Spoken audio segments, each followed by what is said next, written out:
तो आओ झुककर सलाम करो उनको जिनके हिस्से में मुकाम आता है। खुश नसीब होता है वह खून, खुश नसीब होता है वह खून जो देश के काम आता है। आदरणीय व्यासपीठ पूज्य गुरुजन वर्ग वयाची जमलेल्या माझ्या सर्व मित्र मैत्रिणींनो, पर्व आनंदामध्ये सर्वप्रथम तुम्हाला स्वातंत्र्य दिनाच्या हार्दिक शुभेच्छा देतो। 1857 सुरू झालेले स्वातंत्र्य समर 15 ऑगस्ट 1947 ला पूर्ण झाले। देशाला लागलेला पारतंत्र्याचा हात नाहीसा झाला। पारतंत्र्याचा हात दूर करण्यासाठी अनेक थोर पुरुषांनी आपल्या प्राणाची आहुती दिली। या सर्व थोर पुरुषांमध्ये एक प्रमुख रखरखता निखारा म्हणजे स्वातंत्र्यवीर विनायक दामोदर सावरकर। स्वातंत्र्यवीर विनायक दामोदर सावरकर यांचा जन्म नाशिक मधील भगूर या गावी 28 एप्रिल 1983 रोजी झाला।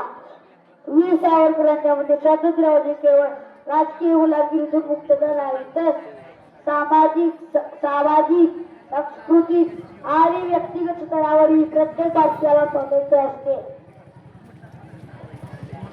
स्वातंत्र्यवीर विनायक दामोदर सावरकर यांनी अखंड भारत आणि हिंदू या संकल्पनांच्या आधारावर संघटित सशस्त्र आणि प्रबळ भारताची व्याख्या केली। त्यांच्यासाठी स्वातंत्र्य देशासाठी, धर्मासाठी आणि संस्कृतीसाठी लढण्याची आणि मरण्याची प्रेरणा।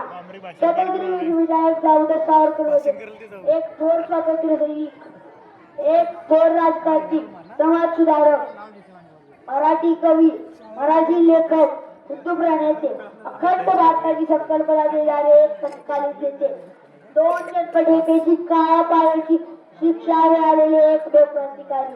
स्वातंत्र्यवीर विनायक दामोदर सावरकरांना काय शब्द व्यक्त करायचे तास माझ्यामध्ये नाही, म्हणून मी श्री अटल बिहारी वाजपेयी यांच्या शब्दांचा आधार घेतो।